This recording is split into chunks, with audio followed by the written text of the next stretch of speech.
Welcome to another episode of the Straight Up Chicago Investor Podcast. I'm 𝗤𝗏𝗏. With me, as always, is Mark 𝗬𝗏𝗏. Mark, how are we doing this morning? Good morning. It is Friday. You went over the top there. I am excited about and this is going to sound very corny, but I'm excited about the weekend having some quiet time to working on the business things versus working in the business. I've been working in the business too much this week, and I'm ready just to wrap things up today and hit. I know our guest today knows what we're talking about. Just trying to focus on some of the working on the business. And you were gosh, my life is boring. Work. You came in hot there. My life is boring. If that was how excited I got about, hey, that's the best part of business. Working on the business. So, but yeah, man, you read that. You were sharing that article with me earlier about population growth for Chicago. Share that. Kind of surprising. Yeah. So we've linked to this before the show, but we'll put it back in the Facebook page and we'll put it in the show notes. But Chicago actually population grew 2% from 2010 to 2020. And what's even more remarkable is we lost nearly 7% from 2000 to 2010. Right. So all this narrative about, oh my God, the city's losing people, and we do have our troubles. Like, people are leaving, and we can get to that in a second. But it's actually like a pretty big turnaround from 20 years ago. Like, we're actually a little bit in growth. I guess the main takeaways from the article was, if you look at it by neighborhoods and you look at it by I'd call it like ethnic group. Is that the right way to say it? Yeah. It's a very different story for everybody. You know, the white population grew slightly. The Latino population grew by about 5%, which was a huge increase. The Asian population grew by 31%, which was another huge increase. So that was like 40,000 and 45,000 additional members from, another 40,000 from the Hispanic, another 45,000 from the Asian community. And then the African-American community was the one that took the biggest hit with almost a 10% drop. So you can see, like, if you look at it just like a heat map, where some of these neighborhoods are actually growing like crazy and some are losing. And to be fair, 2% growth is very nominal when you have the Houstons and the Phoenixes of the world doing, 10, 12%, whatever. But I guess it's not all doom and gloom, right? Like, we're better now than we were 10 years ago. Our University of Chicago guest, 𝗤𝗏𝗶𝗵𝗵, I hope I don't butcher his name if he's listening, but he's not listening. He's got better things to do. He scared me about the one thing he said. I'm not sure if he did it on record or off record, but he said that the thing about population is it will continue to decline until there's reason for it to come back, or for reason for people to stay or more people to come in. So maybe there's some factors out there that are happening, or just opportunity. I think opportunity is different to everybody. If you're saying that, some of the different ethnicities that are coming in here, an Asian had a big boost wherever they're coming from. The opportunity here might be greater than it might be somewhere else. So opportunity is different to everybody. Yeah. So we got our troubles, but it was good to see like some actual data and like, all right, this isn't all doom and gloom. All right. Population growth. I get to work on process this weekend. Like, this is just a good show already. Whew, we can cut it short, guys. What do we got for housing provider tip of the week?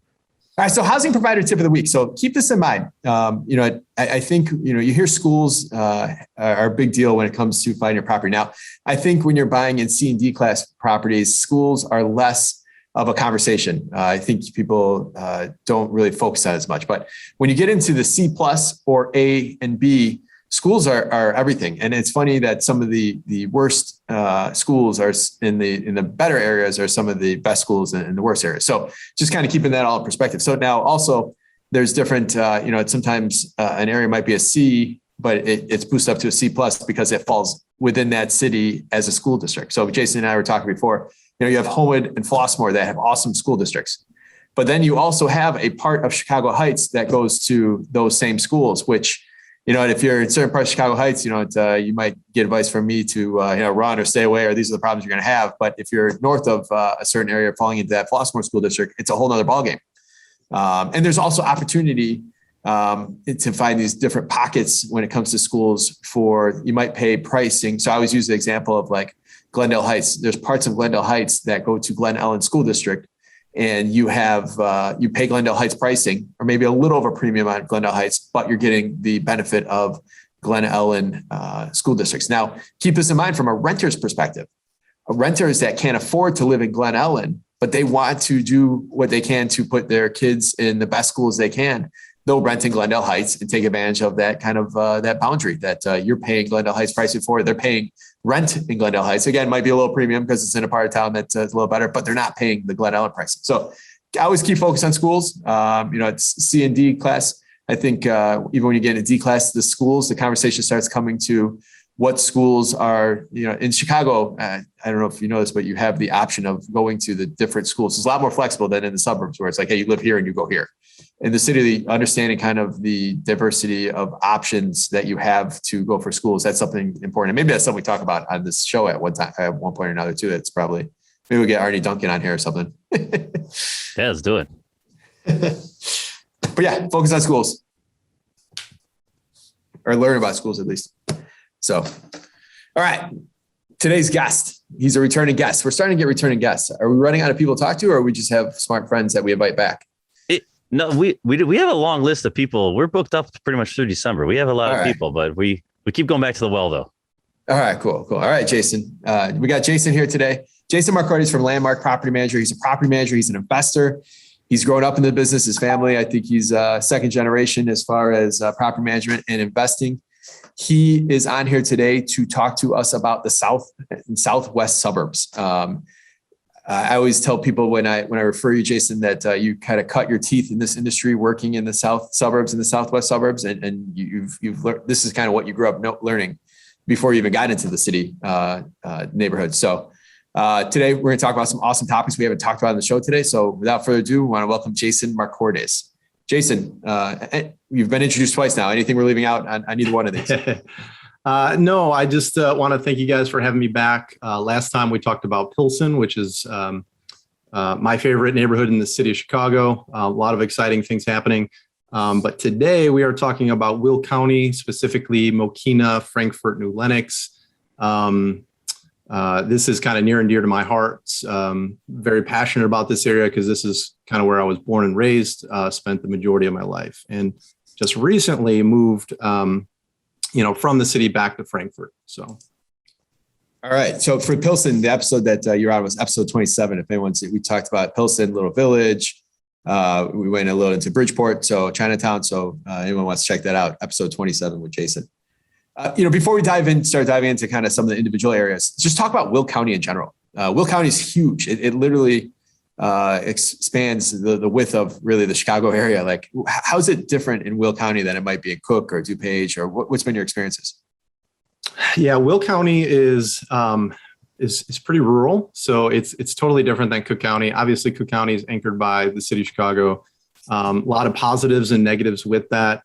Will County, I think there's, like I said, a lot more farm fields. There's a lot more room for development and expansion. It was one of the fastest growing counties in the country back in the early 2000s. Just went bonkers, and I'll share some stats with you in a little bit as far as some growth rates, but just unbelievable growth. Because it's in Will County, not Cook County, it does not have to abide by RLTO or CRLTO, so it's just easier from an investment and landlord standpoint as well. Gotcha. So Will County be on the edge, and I guess for previous episodes we talked about King County kind of be on the same thing, where like half of it's developed, the other half is like agricultural, which leaves a lot of room open for what is really one of the hottest asset classes right now, which is industrial. And going through the middle of Will County, you have I-80 and you have 355 that connects to 80 and anyone that's down there. 55, 355, I-80, 57 on the eastern side. Tons of warehouses, tons of logistics and shipping companies. There's a couple Amazon distribution centers here as well. So. Yeah, they built. They started the groundwork for for all this growth. I think it was probably when I first got into real estate, building that big train, what they call module down there in Joliet. That's a huge. Have you ever seen that? It's huge. Like for anyone that doesn't realize, like trains are like as silly or as slow as you think they move. They are really the backbone. And I always tell people. Along the lines of what you were talking about, Tom, as far as population, like what's going to keep people here, or what you always get the I hate this comment like, oh, what's going to stop Chicago from turning to Detroit? I hate when people even talk like that. But it's like, listen, the trains, we have the largest train network, and they've built so much infrastructure on the trains, and which makes us forces us to be distribution hubs, if anything else.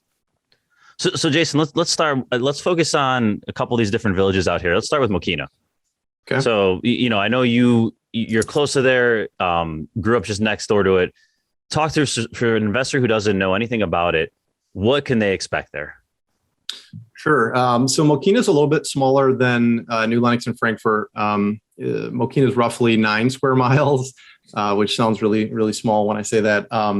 Frankfort, New Lenox are about 15, 16. So it's smaller. It doesn't have quite as much rural land. It's pretty much landlocked at this point. There's a couple decent sized parcels, but not a ton of expansion going on right now.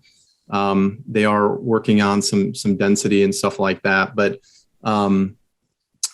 it was growing pretty significantly back in the early 2000s. From 2000 to 2010, grew about 23% over that decade. And then since then, it's slowed down significantly. It's about 5% growth over the last 10 years.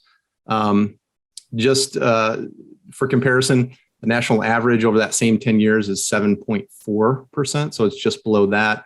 The Midwest is at about 3.1. So still growing faster than most of the surrounding areas. Let's see, what else do we have here? If I'm an investor, well, I guess where's their opportunity in Mokena? Is it flipping single family homes? Does the housing stock have 6 unit, 8 units? I guess where is there an opportunity where numbers might actually pencil? Yeah, mostly in Mokena, you could do both. I like the flips in Mokena for sure. A lot of solid properties that need minimal rehab, anywhere from $20,000 to $40,000 or $50,000. Not full gut jobs, but a lot of quality single family homes. There are some great condos you can pick up from like 100 to 150,000 that rent anywhere from $1,300, $1,400, $1,500. So I really like the small condos. Not a ton of multifamily. You could pick up some some smaller 6 units, but past that, you're not going to see a ton of large buildings like you'd see in the city. And the housing stock is just, just short of maybe some of the older sections. I mean, it's got to be pretty new, like the last 30, 40 years. Like that's got to be a total breath of fresh air compared to like Pilsen. Yeah, you have a mix of both. So you have a lot of the late 70s, early 90s, like your classic ranch, raised ranch, split level type stuff. But then you also have a lot of newer homes that were built in the last 20 years. So the stuff that has been built recently is a lot of like higher end custom builds. They don't have a lot of production builders going right now in Mokena. So someone who's looking at Mokena, I know it's only 9 square miles. Would you say, are there any pockets or any areas near, whether it be the schools, industrial areas that you really like, or is it pretty much standard throughout that 9 miles? Yeah, you can't go wrong in Mokena, but I really like it has two train stations along the Rock Island line. So we just literally talked about this. I love buying along the trains just because obviously Chicago is the main economic hub here. So a lot of commuters. I would say the downtown Mokena area, it's pretty small, but I think it has a lot of potential for growth.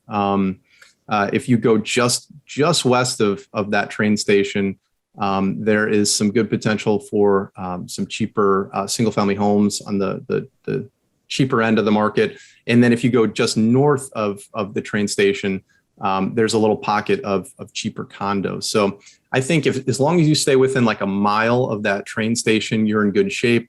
And then if you go east to the Hickory Creek station, just east of that by a block, it literally borders that train station. There's some newer townhomes that were built in the early 2000s.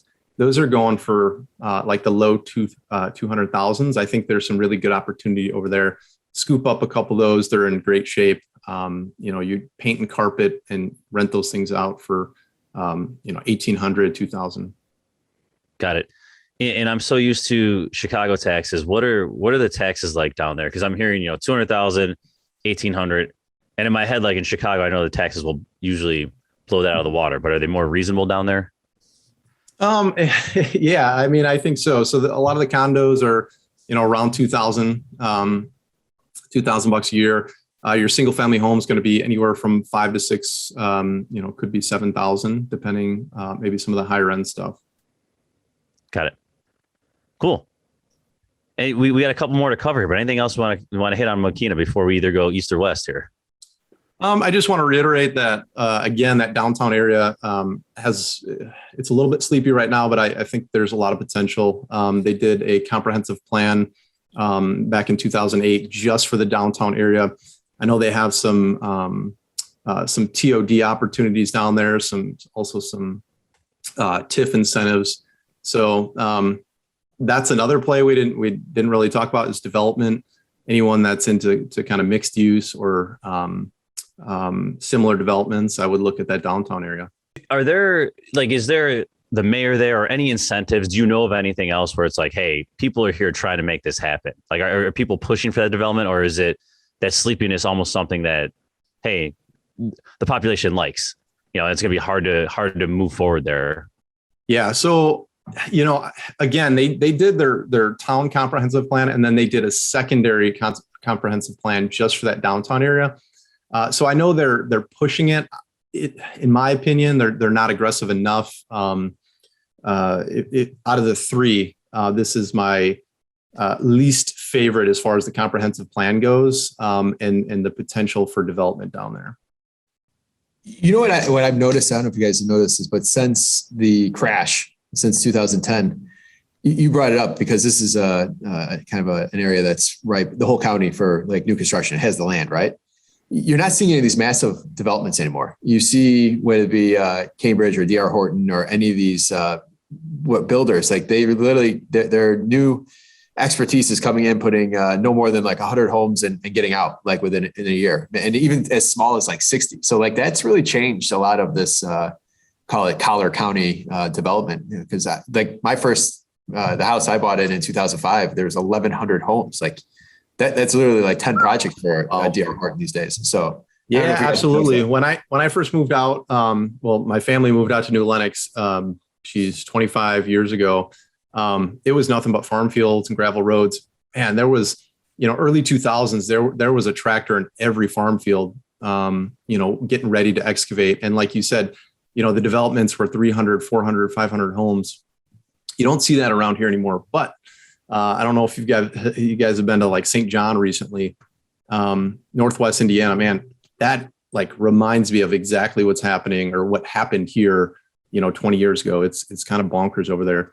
Here, you see a lot smaller developments, and you see a lot more, especially in this area, you see a lot more like one-off custom builds. Yeah, it's happening out by me in Kane County as well too. So New Lenox, they beat us in the state championship. So I hold them, keep your enemies closer. No, New Lenox. So I mean, New Lenox, like you said, has had explosive growth, like 10x, like in the last 30 years. Like, talk to us about New Lenox and what you're seeing there. Yeah, absolutely. New Lenox definitely had some explosive growth. From 2000 to 2010, they grew about 32%. So, a multiple of the national average at that time. Since then, it's slowed down significantly. It's at about 11%. But again, national average is at 7%, just over 7%. So it's still growing pretty steadily. A lot of development. They've done a great job on the commercial side, both residential and commercial. They have a ton of developments over the last 20 years that we were just talking about, but they've also done quite a bit on the commercial side. They've brought in a ton of big names like Lowe's, Walmart, TJ Maxx, Silver Cross Hospital, Cooper's Hawk, my favorite, Portillo's. So a lot of good stuff. They've been working really hard on that. Got it. Do you feel like people miss the boat? Like anytime I hear like 30% growth, it's like, well, cool, I missed it. It's probably not going to do that again. Like, that's my initial reaction all the time. Do you still feel though that there's a runway there? Yeah, definitely. So the current population is about 27,000. their comprehensive plan says they're going to max out around 70. So tons of development opportunity, tons of room for growth. Got it. This is kind of random, but back in the early 2000s, I don't know how familiar you guys are with the area, but right by Silver Cross, tons of farm fields. They zoned it all for commercial, and they had plans to build the nation's largest outdoor mall. It was actually the nation's largest mall, but it was going to be outdoors. So it was going to be bigger than the Mall of America. Obviously, the economy tanked. We all know what happened in 07, 08. So they didn't build that, but they still have some plans for over there to develop it. And I think there's a ton of potential. Got it. And Jason, is the housing stock similar to what we just talked about in Mokena? And also, a question I forgot to ask earlier, how is it dealing with tenants out there? Like, is this similar to almost owning like a condo in Naperville where it's kind of set it and forget it? Yeah, I would say for the most part. So housing stock, very similar. A lot of newer homes as well. The median sale price is about $320,000, so a little bit cheaper than Mokena. A lot of starter homes, a lot of younger families in New Lenox. A lot of frame builds for sure. But again, a good mix of blue collar and white collar. We see a ton of high credit scores, just high quality tenants. I wouldn't say it's completely, set it and forget it type tenant, but, a lot of great tenants for sure. You're more bullish than, I want to ask you to pick your favorite child here. You're more bullish on New Lenox than Mokena? Yes, for sure. What's the population of Mokena? Mokena is about 20,000. Okay. New Lenox is about 27, so it's a little bit larger. Again, the comprehensive plan for New Lenox is way more aggressive. In my opinion, they blew a couple shots that they had recently in the last decade. They had this huge farm field that they developed into what they call the Village Commons. They spent a ton of money, built a beautiful city hall and police department and a couple other buildings. They actually won some awards for the city hall. Just beautiful, beautiful buildings. But I just felt like that, it's at the center of New Lenox. It could have been a great mixed use destination center. You bring the family, you park, you go to the park, you grab some coffee, grab some lunch, maybe grab some wine later. And I just thought it was a big opportunity to recreate almost like a downtown Naperville. And they missed that. Now, the comprehensive plan shows that, it shows that's what they want. They actually have pictures in the comprehensive plan from Naperville and Frankfort. So they want it. They just haven't done it yet. So Jason drinking wine right after his coffee at 10 o'clock in the morning. So talk to me about talk about New Lenox and Mokena in this region. Who are the renters? Are they people that grew up in the area? Are they people that are, they're just coming out looking for affordability? Is the housing stock, is there a lot of rentals available? Is there a shortage of rentals so it's easier to get stuff rented? Talk to us kind of about who's renting and what the supply looks like down there. Yeah. So a lot of, it's mixed, blue collar, white collar. Frankfort is more affluent. So you're going to see a lot more white collar tenants in Frankfort, but across the board with all three places, there's very few rentals. There's a strong demand. You see the rentals hit the market, and within days, within a week or two max, if it's priced right, it's flying off the shelf. So strong demand. But again, all three places, Mokena, New Lenox, Frankfort, great schools, super safe communities. So it drives, great tenants. Are people commuting to the city at all from these areas? Yeah, absolutely. A lot of commuters, a lot of like I said, blue collar union guys, especially New Lenox. But we had already talked about the transportation. In Will County, you have 55, 355, 80, 57. You have a couple different train lines. So, It is a little bit far. It could take an hour to get to the city, but you get so much more for your money. Lots are bigger. It's definitely less dense than some of the northern suburbs and stuff like that. So, a lot of commuters for sure. Is there I forgot, the rapid train line at any of these stops where you could get to the city faster and not make all those stops in between? Yeah, there's an express, but it still takes a while. a lot of White Sox fans down there too. Right? Yeah, no doubt. we need Elon Musk's super train or whatever he's got going. Yeah. So before jumping to Frankfort, I just want to pull out the comprehensive plans you've referenced a few times. If I'm looking to invest in, suburb, village, whatever it might be, this information's all out there. But Jason, where do you go to get this? Because that is very, very valuable information that 90% of the people won't bother to look up. Awesome question. Yeah, give us just a quick detour here of where can you find this? What are you looking for? What would make you excited, et cetera? Yeah. It's my secret. It's called Google. I don't know if you've heard of it. No, They're but actually a sponsor of the show. Yeah. I just, I go to all the village websites and just see, what's going on? What are they bragging about? A lot of them say why do business here or why live here? You want to check that out. See, like I said, see what they're bragging about, what they're excited about. You want to check out the comprehensive plans. What are they, what are they doing? Where do they see the city or village going? And is that what you want? So that's usually what I'm looking for. I think it's huge, especially if you're interested in that type of thing too. When I first got into the business, so in the early 2000s, you'd have to go to the village and pick those things up. But you got what was then their 20, 30, they're usually a 30-year window, 25, 30-year window, but they want to do it.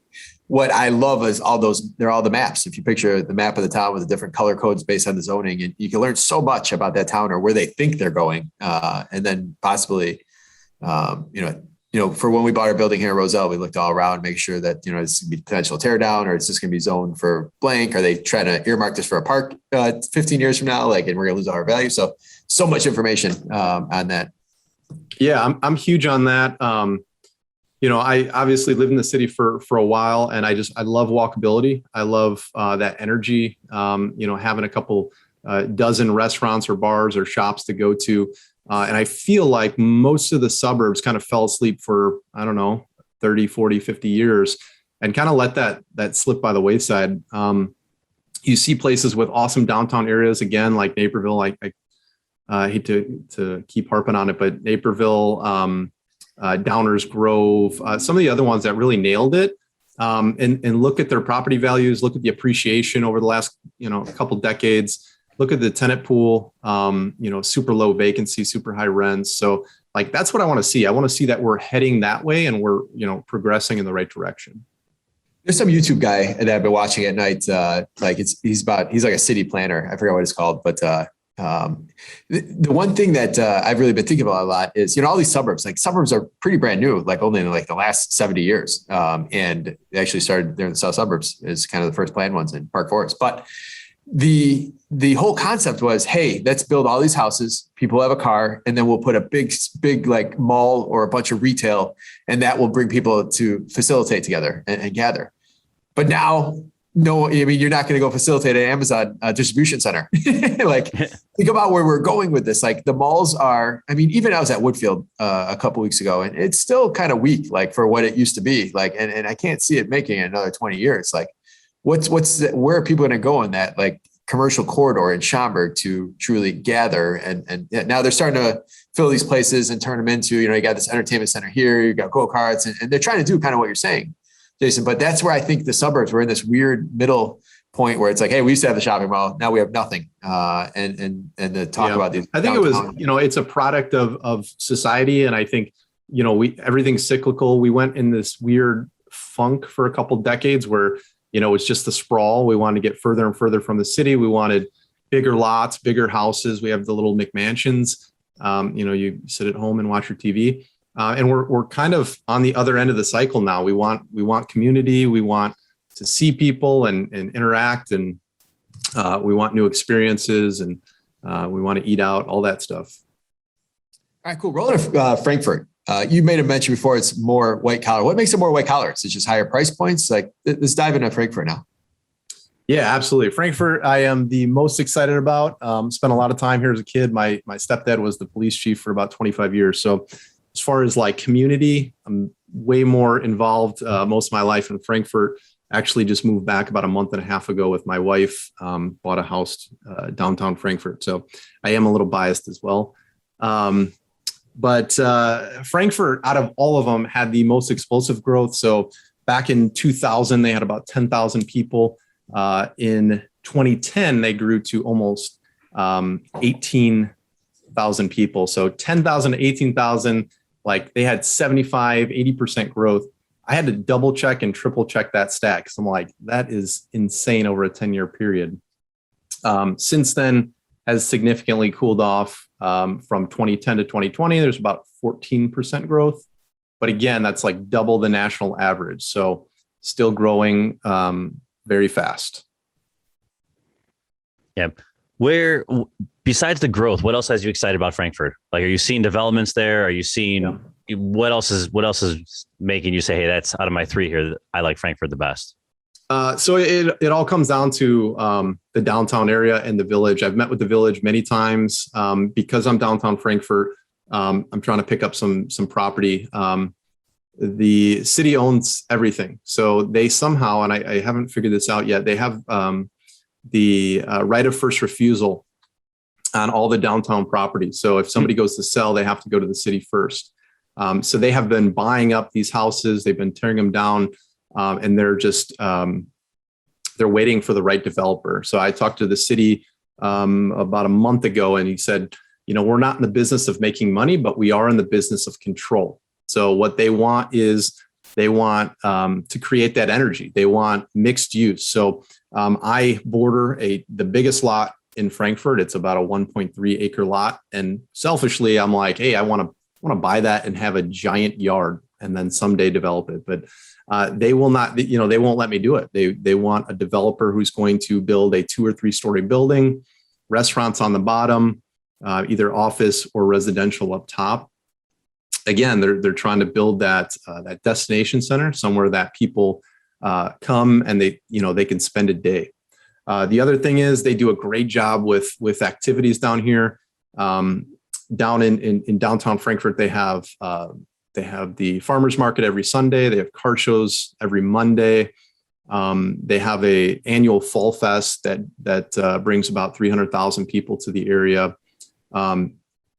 Tons and tons and tons of stuff. Last night they had some kind of wine stroll. I looked out my window. There was a couple hundred people dressed as witches, and they were walking from restaurant to restaurant, sampling wine. So they always have something going on. And just, the growth and the appreciation in the area has just been pretty awesome. That's good stuff. So real quick on the village, it's also a great quote, right? We're in the business of control. Yeah. Just if I'm doing a typical, like we talked about doing those $30,000, $40,000 rehabs, how is it dealing with the village? The village, I mean, the village is great, like super simple.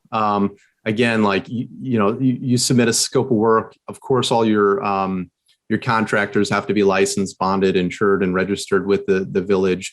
But turnaround time is like a week or less on permits. They'll have a rougher final, but super simple. They don't really bust your chops, so to speak. And then on the rental side, again, same thing. No annual inspection, no rental inspection, or no rental license. I mean, and then no crime-free addendum. That's simple. Yeah, we deal with so many villages, and they're awesome. They're awesome to deal with. All right, so you're telling me that so this pocket that we're talking about here today, these 3 areas just south of 80, you're kind of bordered on the west by Joliet, the east by 57. But once you go east, you get into these areas where we manage a lot of properties, and a lot of people are always calling us on, and the numbers are attractive. Madison, Chicago Heights, Richmond Park. But you're saying just a few miles west here, you could go into an area that has, you might pay a little more, but it has has high demand, low supply, no rental licenses, and Is that kind of what I'm hearing? Like there's so much more opportunity right down the road from an area that everyone else is struggling to make money in? Yeah, I personally think so. And I think it is really hard to kind of put your finger on it because it's all the stuff that you don't talk about. So all the stuff that you don't necessarily factor in the pro forma, just the Will County versus Cook County, between the security deposit laws and all this other stuff, unit turns when, a tenant moves out and you have a $4,000, $5,000, $6,000 unit turn, or you have to evict a tenant. And in Cook County, it takes 6 months or 8 months or even a year sometimes, versus Will County, which you can get people out within a couple months. So all that stuff that you don't necessarily think about.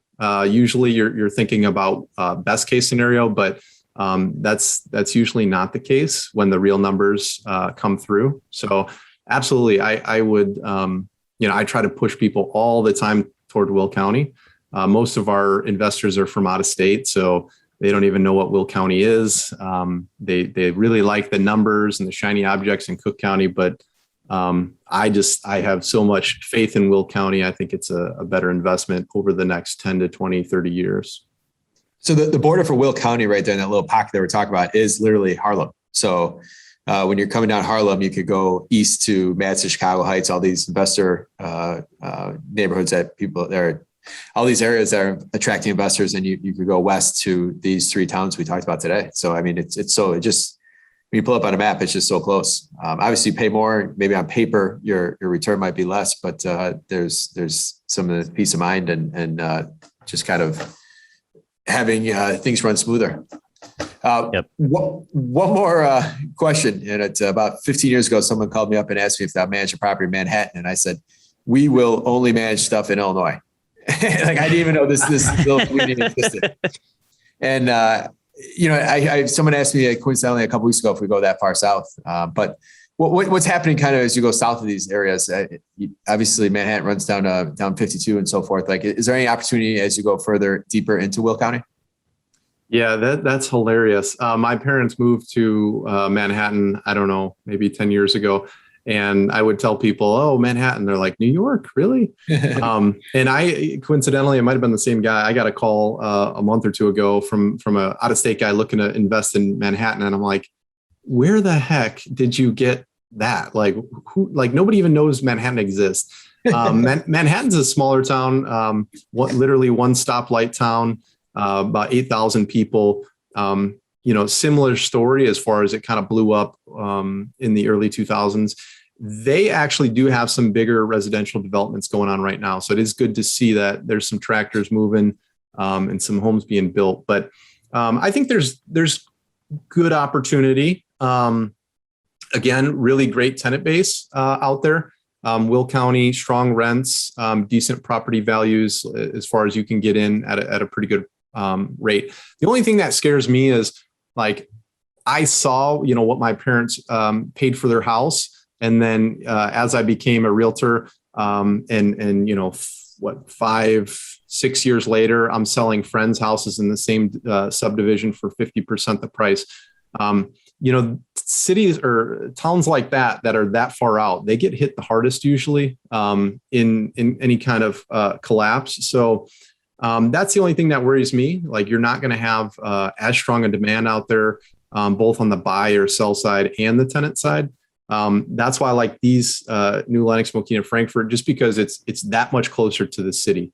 You have that much more demand by commuters and it's not that Manhattan's a bad place. Obviously still safe, good schools, but I would opt for elsewhere. Yep. Good political answer there, Jason. That was well rehearsed. Hey, so yeah, I didn't know we were going to talk about Manhattan. That's cool. So along the topics of demand, one question I always have when there's available land, like that's something that would potentially scare me for the 10, 15, 20 years down the road. That's why I love like these brick 2 units and 3 units in Chicago, because they're not going to be rebuilt, right? They're here and they're not going to build any more of them, most likely, right? When you have an area that has that much open land where you can do, 10 more developments can come in, like, do you see that as a potential concern to have that glut of inventory and then drop prices. Because we kind of saw that in 08, right? They had too much supply come and boom. Yeah. Man, it's tough because I don't want to say like, no, I could never see that happen again because it happened once. Why can't it happen again? But I could tell you we're in a weird spot right now, like in history. And I'm sure you guys are as active as you guys are in real estate investing, you know this, but like there is such a shortage of labor and builders and construction. Like I don't see that ever coming back to Illinois like it was in the early 2000s. Personally, that it doesn't scare me. I think it's just great opportunity. One thing that we didn't really talk about and is often overlooked is just the development side. I mean, you want to make some money, like single family home rentals and flips are great, but man, nothing pays like development. Locking up a piece of property and entitling it, and then, either selling it or actually putting the shovel in the ground and developing it and selling lots. So that doesn't scare me. No, I think when you look at, all the factors we talked about today, I think all these areas are just headed in the right direction. And, I'm super bullish on all of them. One of the things that always attracts me about these rural counties, Kane County, Will County, is what you said, the development piece. You could take a small 5-6 acre land.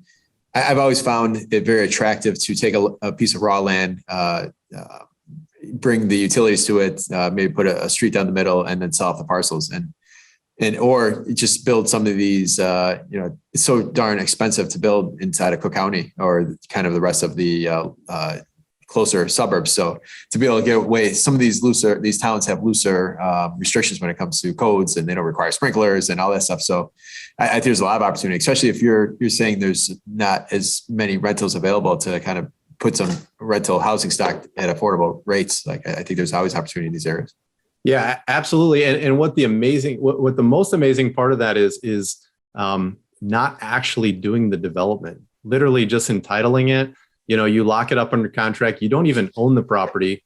You go through the process of getting the architecturals and, all the paperwork done, and you get it approved by the city, which will take months, maybe a year. That property just, maybe 5X's in value. So there's so much add value in just getting it from raw land to developable. Yeah, like that's always excited me. And then you take it even a step further. You have the opportunity now to be a JV partner and the guy that will actually take it to the end, because you're bringing what you're bringing to the table is the land, and then you could even maybe get a higher return if you see that to the end, work with a partner. So yeah, no, that part excites me. Cool, good stuff, Mark. Good to wrap. Good to wrap. Let's do it. All right. I'm going to have to ask this question a little bit more because I asked you before. So your knowledge of Will County, like how have you brought out some awesome stats today. Like how have you accomplished this when others wish they knew some of the stuff that you know? Well, I guess when you live here for, most of 34 years, I don't have any choice. Well, I will tell you, just in preparation, obviously I knew I would be talking about these couple places. So I jumped on the village websites, reviewed the comprehensive plan, looked at all the stats, and I learned quite a bit as well. So it's just, a little bit of hard work, a little bit of homework that anybody could and should be doing when you're going to be investing whatever it is, $100,000, $200,000, $300,000 in a property. Good answer. Jason, what's one piece of advice you would tell someone that is looking to buy their first property in Mokena, New Lenox, or Frankfort? Is it just their first property, or is it just their first property here?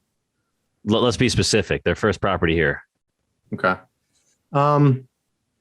Gosh, I would say, just make sure the numbers are right. Like the numbers are going to be truer in a place like New Lenox, Mokena, Frankfort on your pro forma, because there's way less risk and way less unknown. So dial in those numbers, make sure your rent, your expenses, all that stuff is good to go, and then just pull the trigger. Man, you can't go wrong in these communities as long as you're buying it right. Yeah, when you get in a lab A and B class, as long as you buy it right, you hit it spot on. Yep. So, all right, cool. What do you do for fun? And it's got to be something post-COVID, because you gave us this answer last time pre-COVID or during COVID. Gosh, what do I do for fun? I work a ton. I love, you were joking about working on the business. That is by far my favorite thing to do. So, Saturday, Sunday, I'm planning grand plans for the company. So I love it. Good stuff. All right. What is a good book, podcast, or self-development activity that you would recommend to our listeners? I don't know if I recommended this last time, but 𝗦𝘵𝗶𝗵𝗵𝗁, the Max Out Show, is by far my favorite. What is it? It's called the Max Out Show by 𝗦𝘵𝗶𝗵𝗵𝗁. Okay. He's unbelievable. He's my favorite. I listen to a ton of personal development. I'm on 75 hard right now, so I'm either walking or running 45 minutes a day, twice a day. So I'm constantly listening to podcasts and stuff like that. Man, anybody who's struggling with anything in life, depression or just, not sure what they want to do with their life or motivation, listen to some 𝗦𝘵𝗶𝗵𝗁, David Goggins, 𝗬𝗏𝘃𝗲. These guys will change your life. Yeah. Jared's a big 𝗬𝗏𝘃𝗲 fan. Yeah. He paid a bunch of money to be in his fan club. He's awesome. And Jared's a big 75 hard guy too. So, hey, I'm in that same club. Don't make fun of him. I'm not. Oh no, I am not. Like, listen, everyone has what motivates them and gets them going. And that, if anything, it's very awesome to watch what makes other people tick or work the way they want to work. So it's pretty cool. Yeah. Cool. Besides yourself, name one person in your local network that you'd highly recommend to other investors as a quality resource. Last time I recommended a lender, so I'd like to keep with that. 𝗬𝘃𝗲𝗀𝗵𝗁 from Success Mortgage. He's a lender, has helped me with some tricky deals. So he's awesome, can close super quick, and he can definitely get creative. So I would definitely reach out if you have have a property you're looking to purchase. 𝗬𝘃𝗲𝗀𝗵𝗁, Success Mortgage. Yeah, he's an investor and a mortgage guy. We might have to get him on the show here one day. Yeah, he's been brought up a few times now. Yeah, no, he's a really cool guy too. I've met him a few times. So awesome, dude. All right, well, Jason, you got to make that intro. Yeah, it's your homework. It's your homework. For sure. Jason, thank you so much. You provide a ton of value to our listeners. Just a ton of great data and information. How can they learn more about you? Is there any way they can provide value to you? Yeah, absolutely. I'm always looking to connect. You could email me, call me, go to our website, 𝗬𝘃𝗲𝘃𝗲𝗀𝗄𝑠propertymanagement.com. That is with an S, 𝗬𝘃𝗲𝑠propertymanagement.com. Or again, email me, call me. You can leave that info in the show notes. All right, good stuff. All right. So for the fact, Mark, I was gonna do I don't know if you know this, but one of the few times I played 12-inch softball instead of 16-inch, I was part of the 2009 New Lenox Fall League champions. Okay. But I didn't think you'd get that. So you do know where New Lenox is. You have been. I do. I lived in Plainfield for a few years. Oh, there you go. So right down the street. All right. So I think this is a layup, but me and you know different things. So let's see. So Jason established that he lives in Frankfort, and Jason, you got to wait. Mark gets the answer first. But Frankfort's also the current hometown of Dennis DeYoung, former lead singer of this band with strong ties to Chicago. Name that band. I don't know. Jason, you got this? Yeah, it's Styx. Oh, I thought they were from Roseland. He is from Roseland. He lives in Frankfort now. All right. So the guy from Styx does not still live in Roseland, Mark. No, I know he doesn't.